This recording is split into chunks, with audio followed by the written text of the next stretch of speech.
you. We're going to go back.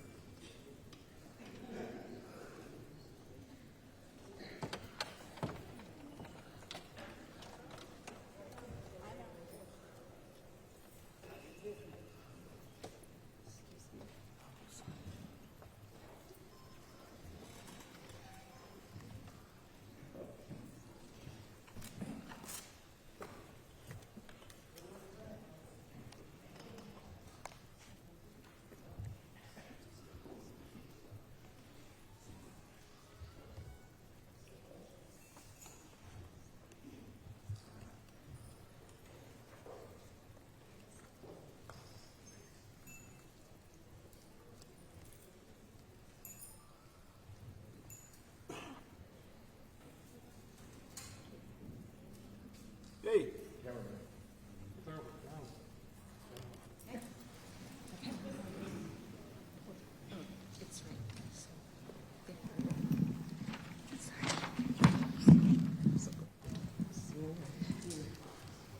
Good morning or good afternoon, everybody. Okay. Gonna go ahead and perform your oath. You don't have to repeat after me. You're gonna raise your right hand. You will affirm the oath by saying, I swear, I shall, or I will, and then that is it. You ready?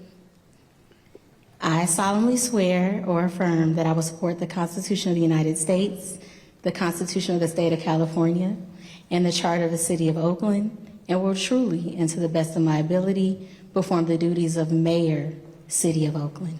I swear I shall, I will. Congratulations, Mayor Lee.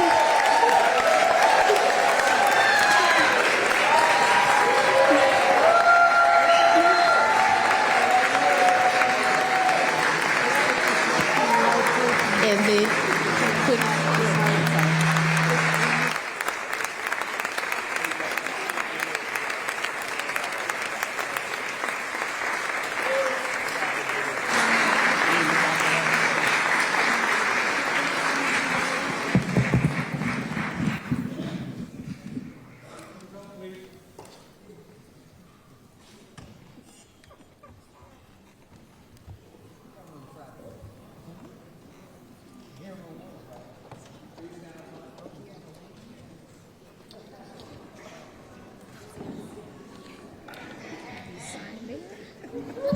Whoa, I swear I shall, I will. Whoa.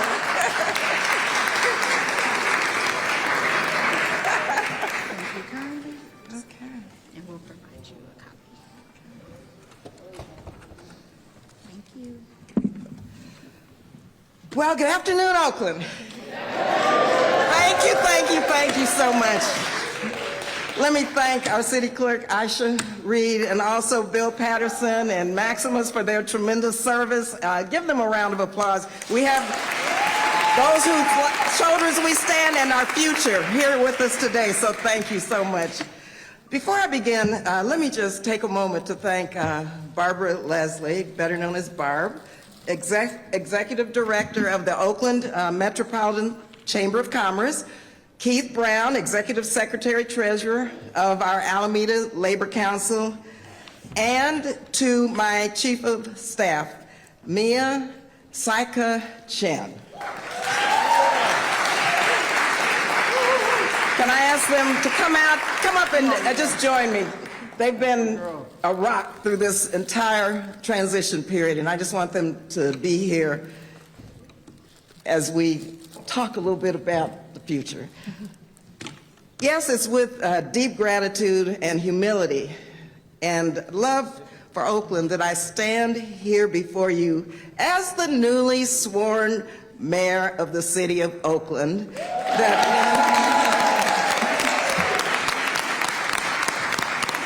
that I love so much, a city that gave me hope, a Mills College education, a loving and safe neighborhoods to raise my son, and the support to represent the people as your assembly member, your state senator, your congresswoman, and now as your mayor.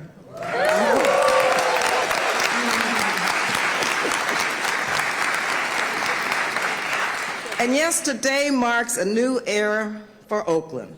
Like Oakland's gifts to me, I really want to help, with your help, reinstill hope, create opportunities for our young people, ensure a safe path for our sons and daughters to have long, productive lives, and to be housed or own homes in a safe, clean city, to address the moral disgrace of our unsheltered population with dignity, to support our senior citizens and our artists, and yes, to recommend solutions to make our city and its people economically healthy and vibrant.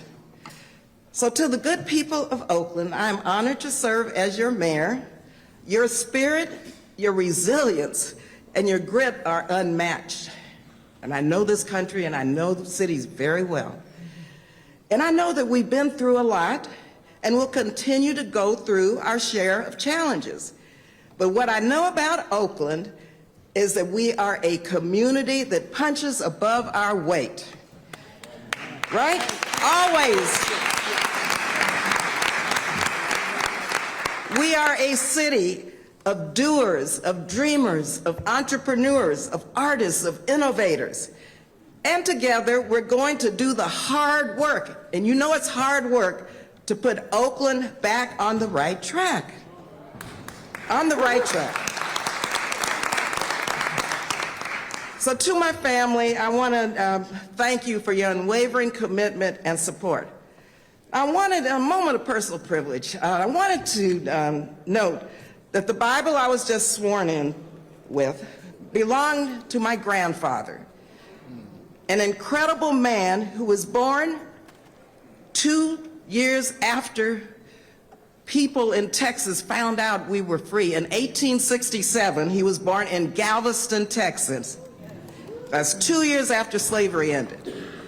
His mother, my great-grandmother, was born and lived through slavery in Galveston. Now, my grandfather graduated from Tillotson College in Austin, Texas. He spoke fluent Spanish. He became the first letter carrier in El Paso, Texas. We lived in an immigrant community near the border of Juarez, Mexico.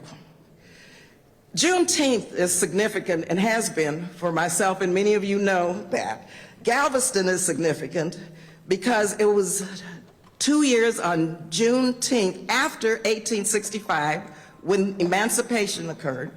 The Texans were told 2 years later, mind you, when the Union soldiers came to Galveston, they told us that we were free. Didn't know it. So that's Juneteenth for you, June 19th, 1865. And my grandfather was born 2 years later. And so we all lived together in an extended family in El Paso and in Southern California, in San Fernando and Pacoima. Now my mother, and many of you knew my mother, Mildred Parrish Massey. She was, you knew my mother, here she is. She was one of the first 12 students who integrated the University of Texas at El Paso, one of the first 12 with the NAACP as a plaintiff. She became the first African American to work as a civilian at Fort Bliss Army Base. And many of you knew her, as I said, but you know what she always told me? That in spite of the challenges, the word can't is not in the dictionary. And she made me look it up every time I said, I can't. She said, yes, you can. I can't. And she said, it's not in the dictionary. That was Mildred Massey. My father, some of you knew him, Lieutenant Colonel Garvin Tutt. He lived in Alameda and in Oakland. He served in the Korean War and in World War II. He was in the 92nd All-Black Battalion in Italy. Of course, it was a segregated army then, supporting the Normandy invasion. He was a proud military officer who wanted to buy a home in San Leandro. He couldn't because he was black. My dad tried several times to buy a home in San Leandro. and ended up being run out of town. But guess what? My father gave me a lot of hope. Little did my parents know then that I would end up representing San Leandro for 3 decades in Congress. In 3 decades of Congress. And some of you may remember my stepmother, Paul and Gay. I know you remember Rayco Tutt, who my dad married after he divorced my mother. They split up and remarried, both of them. He married her in Japan. And I had the privilege, when Rayco came back here to Oakland, I had the privilege to teach her English. And she was truly a second mother to me. And so when I think about my family, I think about Oakland and its beautiful diversity. Here in Oakland, I have talked and visited with many in living rooms, at community events, at church services. Here in Oakland, I have visited many farmers markets and neighborhoods over the past many years, and especially in the last 5 months. Thank you, everyone, for sharing your stories and continuing to inspire and encourage me to meet this moment. You were clear about the need to transform Oakland into a safer and cleaner city. Very clear. Very clear.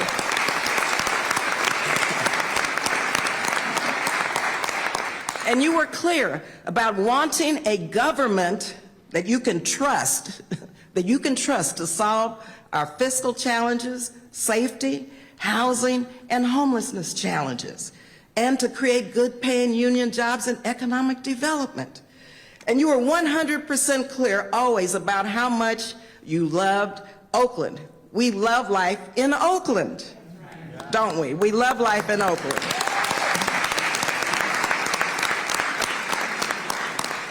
So over the last month, my transition team has been working so hard at work building a team that can deliver on my 100-day plan, which is a 10-point program.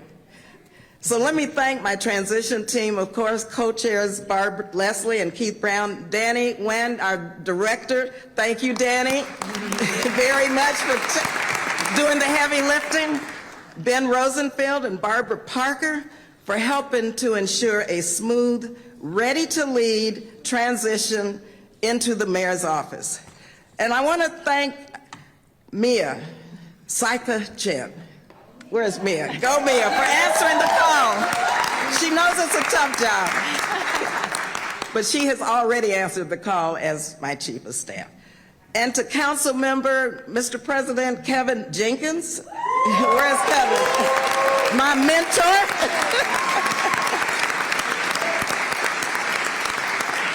You've been holding down 2 jobs for months now. And thank you so much for your mentorship and your advice. And thank you for your continued leadership and continued service. And I look forward to working with you now in my official capacity. And to all of our phenomenal, and I mean phenomenal, city council members.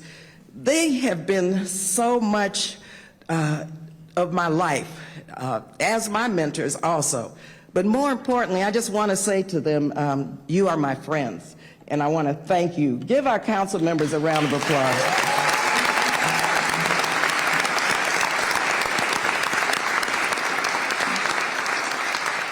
Oakland members, Oaklanders expect and demand that we must govern in a new way. And y'all know me, right? Where there's a will, there's a way. And it starts with the people.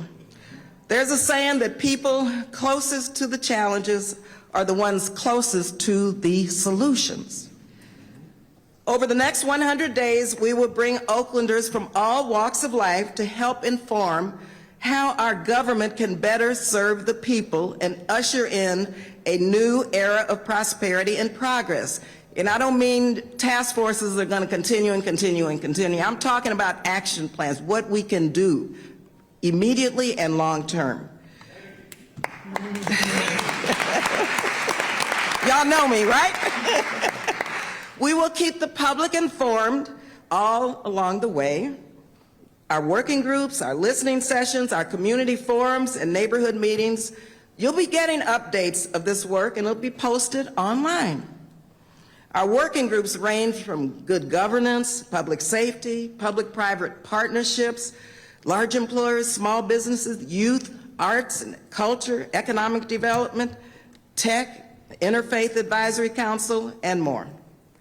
There's no time to waste. Oaklanders deserve transparency, accountability, and results starting now. Starting now.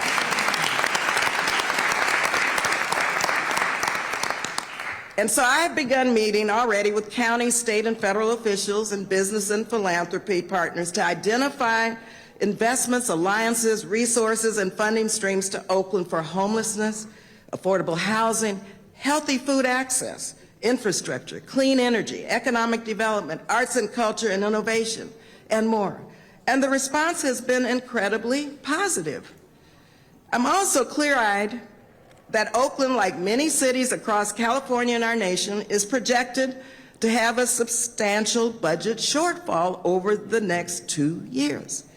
These budget deficits didn't happen overnight, and they will require both short-term and long-term structural solutions to solve Oakland's budget challenges.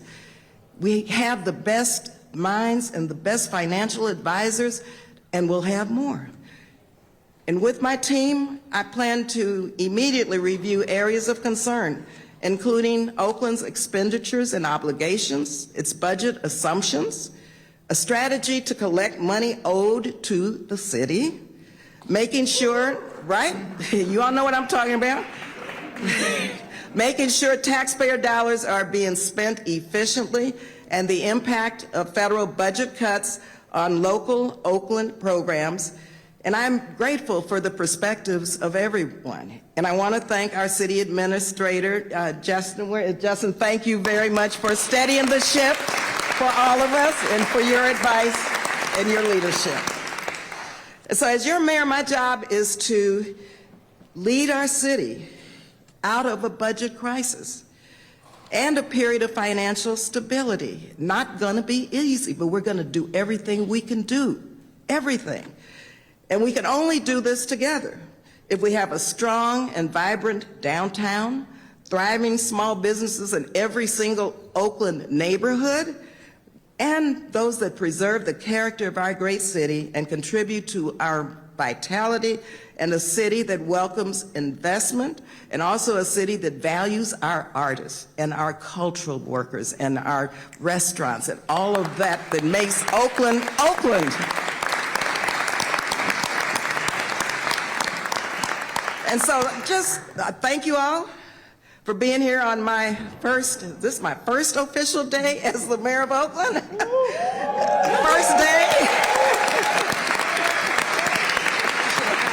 First day. And I'd like to end with a quote from a very good friend of mine, the late, great Maya Angelou, whose late son was my friend Guy. Guy grew up and lived right here in Oakland. Dr. Angelou said, "Leaving behind nights of terror and fear, I rise into a daybreak that's wondrously clear. I rise, bringing the gifts that my ancestors gave. I am the dream and the hope of the slave. I rise, I rise, I rise." Oakland, yes, today, what are we going to do? We rise.